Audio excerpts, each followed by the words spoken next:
વિશ્વ પર્યાવરણ દિવસ નિમિત્તે આજે સુરતની મુલાકાતે આવેલા વડાપ્રધાન નરેન્દ્ર મોદીએ ઇન્ડોર સ્ટેડિયમ ખાતે આયોજિત જનસભામાં સુરત સહિત દક્ષિણ ગુજરાતના 7 જિલ્લાઓ માટે 18,778 કરોડના અધધર કહી શકાય તેવા વિકાસ કાર્યોનું લોકાર્પણ અને ખાતમુહૂર્ત કર્યું હતું। પીએમ મોદીએ પોતાના સંબોધનની શરૂઆત કેમ છો બધા એનું આવું સુરત મજામાં છે ને તેમ કરી હતી અને સ્વર્ગીય કનુભાઈ માવણીને શ્રદ્ધાંજલિ પણ અર્પણ કરી છે। વડાપ્રધાન નરેન્દ્ર મોદી સુરત એરપોર્ટથી સીધા જ હજીરા સ્થિત L&T પ્લાન્ટ પહોંચ્યા હતા, જ્યાં તેમણે મેક ઇન ઇન્ડિયા હેઠળ તૈયાર થયેલા અત્યાધુનિક ડિફેન્સ અને ગ્રીન એનર્જી પ્રોજેક્ટનું નિરીક્ષણ કર્યું હતું। ત્યારબાદ તેઓ સુરતના ઇન્ડોર સ્ટેડિયમ પહોંચ્યા હતા। અહીં પીએમ મોદીના હસ્તે સુરત, નવસારી, ભરૂચ, વલસાડ, તાપી, ડાંગ અને નર્મદા જિલ્લાઓ માટે કુલ 18,778 કરોડના 24 વિકાસ પ્રકલ્પોની ભેટ અપાઈ હતી, જેમાં 13,926 કરોડના કાર્યનું લોકાર્પણ અને 4,852 કરોડ રૂપિયાના નવા પ્રોજેક્ટનું ખાતમુહૂર્ત કરવામાં આવ્યું હતું। જનસભાને સંબોધતા પીએમ મોદીએ વિકસિત ગુજરાત, વિકસિત ભારતનો સંકલ્પ દોહરાવ્યો હતો। તેમણે વધુમાં જણાવ્યું કે ગુજરાતની જનતાએ સતત ભાજપના સેવાભાવને સમર્થન આપ્યું છે અને હવે વિકાસના મિશનને વધુ ગતિ આપવાની જરૂર છે। પીએમ મોદીએ તાજેતરની ચૂંટણીમાં મળેલા જનસમર્થન બદલ ગુજરાતની જનતાનો આભાર વ્યક્ત કર્યો હતો। તેમણે કહ્યું હતું કે ગુજરાતમાં ભાજપને મળેલા સમર્થને જૂના તમામ રેકોર્ડ તોડી નાખ્યા છે।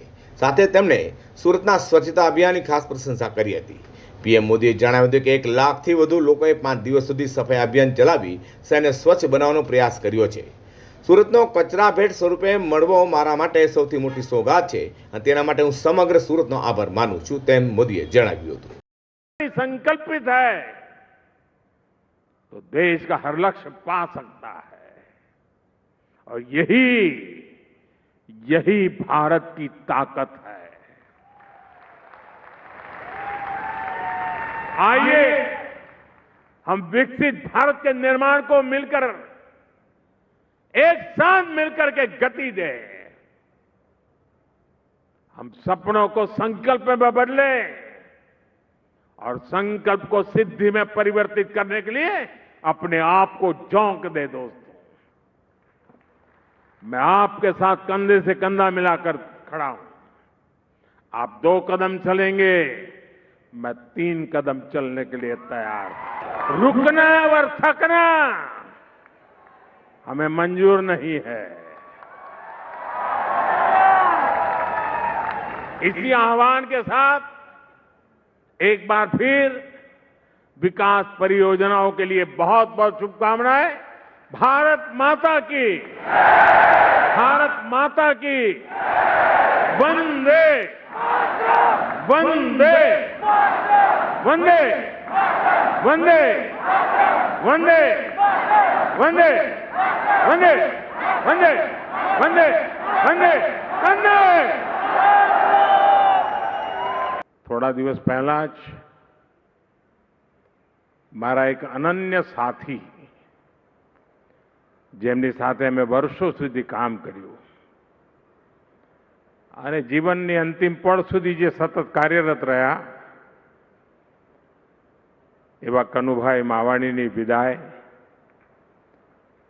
આદરપૂર્વક એમને અંજલિ આપું છું। એક સાથી ગુમાવ્યાનો દર્દ સ્વાભાવિક છે, પરંતુ આજે સુરતની ધરતી પર આવ્યો છું ત્યારે એમના પુણ્ય સ્મરણ સાથે મારી વાત આગળ વધારું છું। સાથીઓ, મને ઘણીવાર લાગે છે કે આ સુરત શહેર નથી, સુરત એક સ્પિરિટ છે। ના પરિણામે કચ્છમાં સૌથી મોટો હાઇબ્રિડ રિન્યુએબલ એનર્જી પાર્ક શરૂ થઈ રહ્યો છે અને પીએમ સૂર્યઘર મુફ્ત વીજળી યોજનામાં દેશમાં 21% સાથે ગુજરાત લીડ લઈ રહ્યું છે। સહયોગ સાથે પૂરા કર્યા, એમાં સરકારના પૈસા ફક્ત 10 લાખ સ્ટ્રક્ચરના છે, બાકીના લોકોએ સહયોગ કર્યો અને એના કારણે આ શક્ય બન્યું છે। જ્યારે અમે 2025ના 31 મે સુધીમાં 27.5 લાખ સ્ટ્રક્ચર બન્યા હતા, ત્યારે મહુવા જે યુનિવર્સિટી છે એના દ્વારા અમે સર્વે કરાવ્યો તો એની અંદર 2.4 BCM પાણી એ જમીનમાં ઉતારી શકાયું હતું। આજે જ્યારે 1,55,00,000 સ્ટ્રક્ચર બન્યા છે ત્યારે અમને વિશ્વાસ છે કે ખૂબ મોટા પાણીમાં, ખૂબ મોટી જમીનમાં પાણી ઉતારી શકાશે પાણીની કિલ્લત નહીં પડવા દે એ પણ મને વિશ્વાસ છે.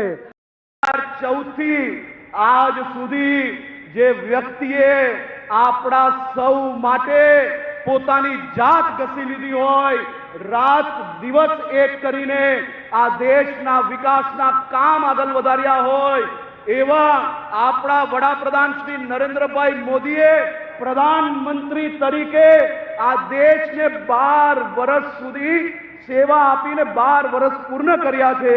ત્યારે આદરણીય પ્રધાનમંત્રી શ્રીને હું ખૂબ ખૂબ અભિનંદન અને આભાર માનું છું. મુખ્યમંત્રી ભૂપેન્દ્ર પટેલે જણાવ્યું હતું કે પીએમના નેતૃત્વમાં ભારતની પ્રતિષ્ઠા દુનિયાભરમાં વધી છે.